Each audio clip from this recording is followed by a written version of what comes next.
Anyway, so yeah, they took this guy. I think they took him to the police. Yeah, they took him to the police station, and he didn't even have a license, a driving license. So it was wild.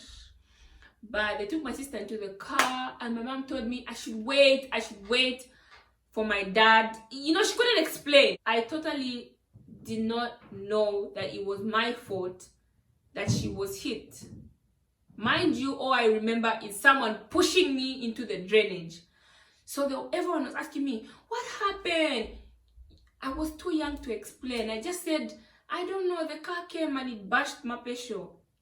It didn't click my head that she is the person who ran into the road to push me out of the road and got hit instead.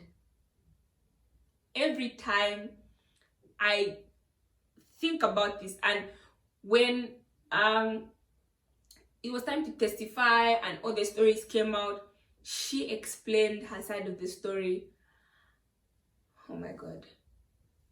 If you guys think or have anything against your siblings, I really don't know what to say, because my sister literally decided she's going to die.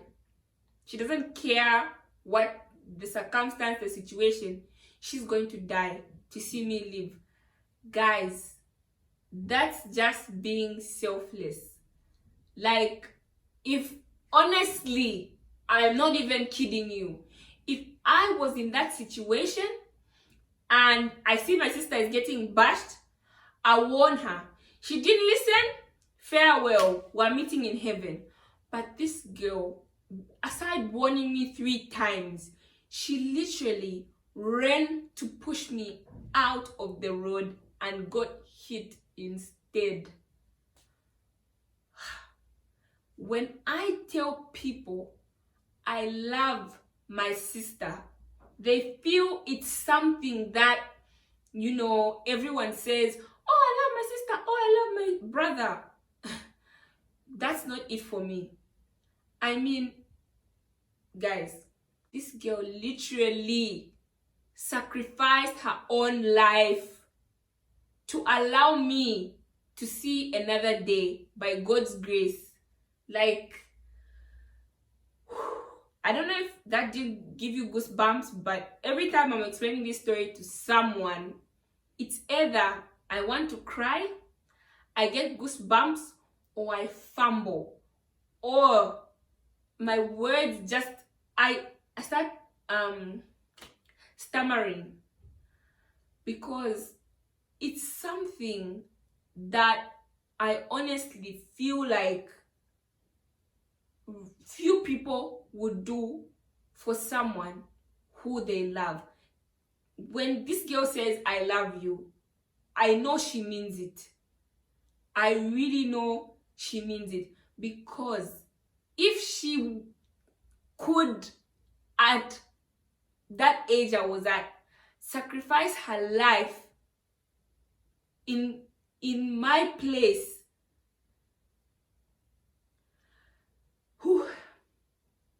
in my place, so she sacrificed her life in my place for me to see another day. Guys, I don't know if you understand what love is. If a guy tells you I love you, and you're dead, I can't explain the extent of love that I feel when I see this girl till today. Mind you, she's alive. We thank God. By the grace of God, she's alive. But oh God. Woo!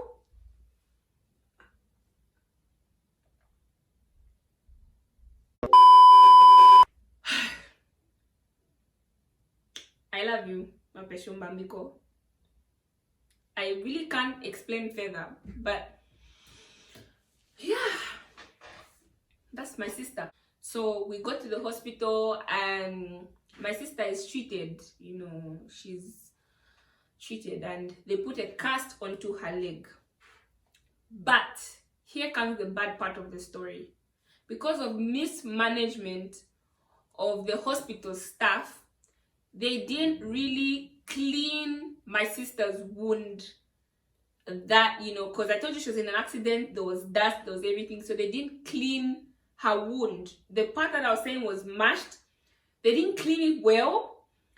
And then, aside that not cleaning well, they added a cast, chitute. I don't know if you know that white thing that you put on broken bones. Yeah, they put it around until above her knee joint. So 2 weeks into the cast, she was still in hospital because that was a whole accident, guys. She needed to stay in hospital. Mind you, she was in her 12th grade, her final grade of high school. Okay, so this girl is studying, she's still pushing on, you know, she's alive. My mom is obviously depressed, like praying. You know, they told my mom everything's going to be okay, she's going to have a foot. So my mom wasn't scared. You know, people assure you, no, it's happened to my son before, his leg was broken, they put a cast, it was back. So at least it let her rest a bit, you know, thinking, okay, she's going to be okay. But as much as I remember, every time I visited my sister in the hospital, there was a very pungent smell. That smell, I can't explain the smell, but something was rotten. You know, fresh meat rotting. I don't know if you've smelled it before, but it was smelling so bad. I can't even explain. Fine.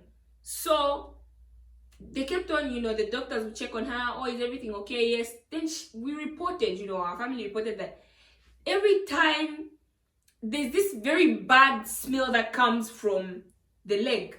So the doctor was like, obviously, you know, because she's not bathing her foot, so maybe that's why it's smelling. He said, nah, this smell is just too intense. You know, even if someone is not bathing, there's that smell. But this one, it was nasty.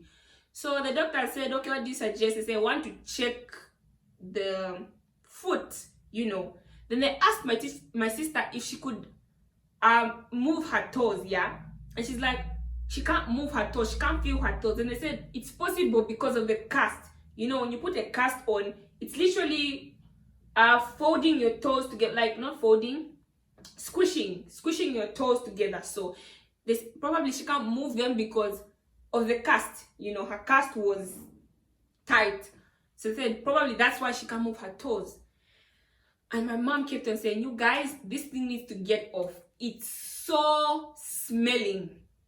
It's so smelly, sorry. It's so smelly, like, this is too much. So fine, you know, the doctor decided, okay, even before time, let's remove the cast. So they go there, you know, they put her foot on the tray table, operation table, whatever you want to call it. And they open up the cast and her leg falls off. You guys, my sister's foot was rotting in that cast. It was rotting. Wow. So this is by force, means her foot needs to get chopped off. Out. Period. So how to explain this to my mom and my dad? Because mind you, when they took her to the hospital, she was perfectly okay. The food would have been saved, but because due to poor mismanagement, poor cleaning, that's what you get. So they explained this to my dad. He was so cross, and he decided to move my sister to a private hospital in the capital city, Lusaka. So they moved her to Italian hospital in Lusaka. It's a hospital for orthopedics, I think, and traumatology. Yeah. So they took her there, and they explained to my dad saying, your daughter needs this foot or leg amputated as fast as possible, because if it doesn't get amputated, she's dead. Whew. You know, it might sound like it's an easy thing, like just cut it, just cut it. I'd rather she lives than dies. But you really, oh my goodness, I don't even want to think of what was going through my parents' mind at that point, because see, I don't know. Anyway, so they told my sister about it and everything. My sister is the strongest girl I've met. I'm not just saying this because of this accident, but this girl she kept my family together in a bond. My mom's crying. My dad's furious. I don't say crying because he cried, but he's a man. But my dad was crying. I was crying. My brother. And this girl did not cry. She was saying the most, I don't know what word to use. I don't know if I can say words of encouragement that was shocking people. She was saying the most shocking words you'd ever hear from someone who is in trauma. You know, my sister was crying and she got my mom and put her on her shoulder. Like, my sister was supposed to be there, crying, dropping all over the floor. She was comforting my mom and said, "Mom, don't cry. It's okay. At least I'm alive." Oh my.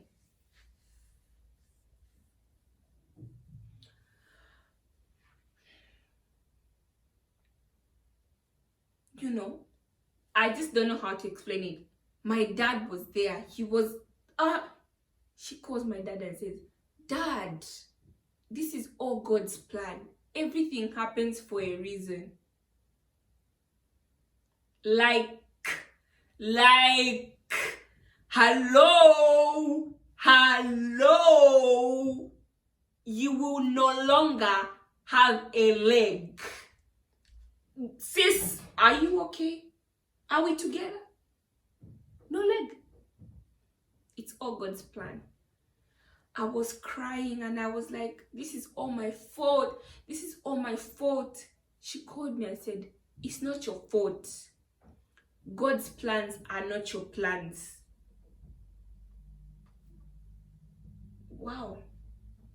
Just great. We were there, and because she was underage, so my parents had to legalize the document to say, you know, she has to get her foot amputated. So yeah, they amputated her leg and she came out. Everyone who literally came to visit my sister in the hospital at that point, they were shocked of the things that came out from my sister's mouth.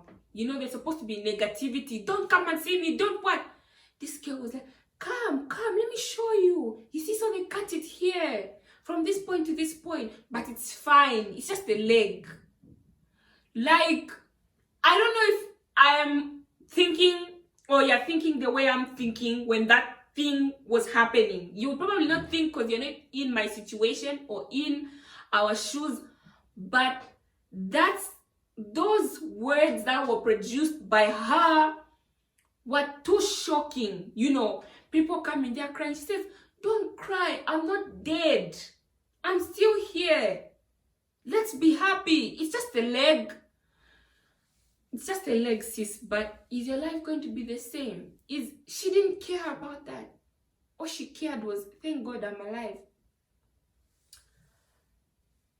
This my sister, eh? When they say look up to your older siblings, I look up to her because in that same very year, she wrote her grade 12 exams, her end of year exams.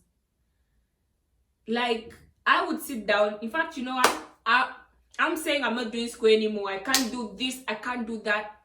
She wrote exams. She got a new leg. She went to university with a leg. Guys, my sister is in her master's.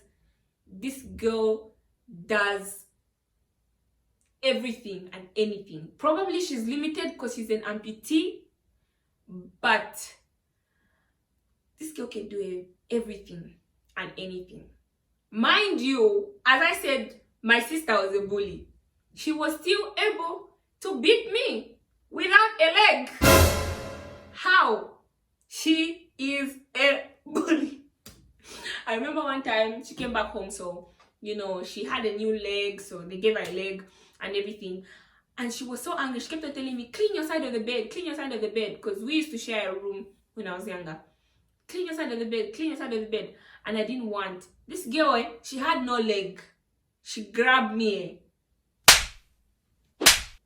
pumped some sense into my head.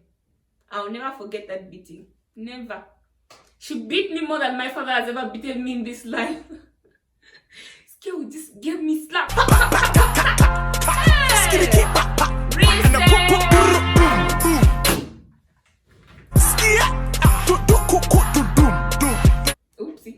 Oopsie.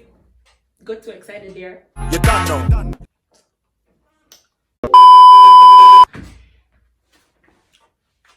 But anyway, so yeah, all in all, I can tell you guys, there's no excuse whatsoever. See, there are probably people who are going through less situations than she is, or more situations,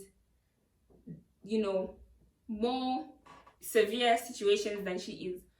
But all I can learn from my sister, and all I've learned from my sister since her accident till now, is as long as you can breathe, you don't need to see, you don't need to hear, you don't need to have limbs, or I don't know. You can be the most ugly person on earth. Whatever. It's your mind. It's what's up here that changes every situation in your life. I mean, I'm not here to be a motivational speaker. I'm not here to receive those amen sis, but just don't limit yourself in life.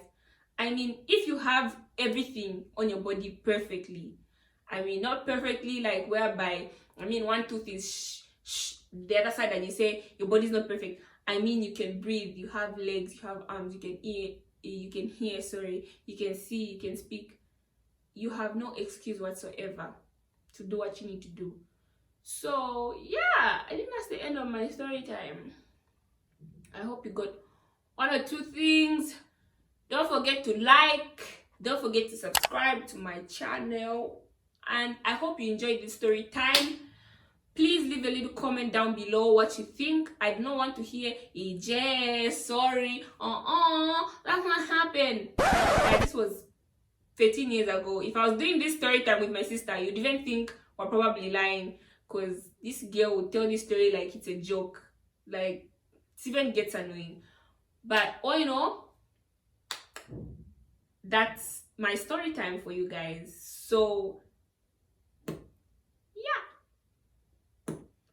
I will see you guys in my next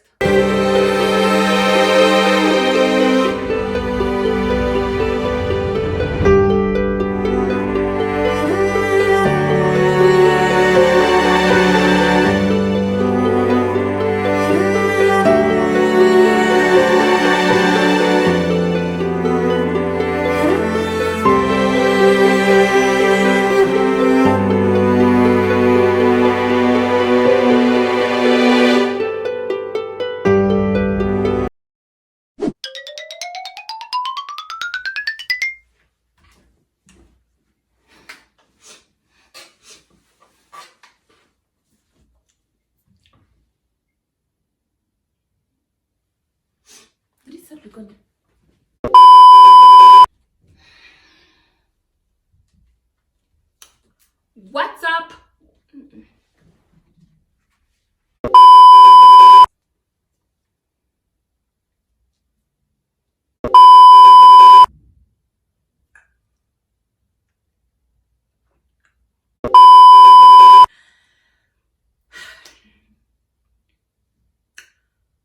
What's up, everybody? First things first, I really don't know if I should change my intro to what's grrr.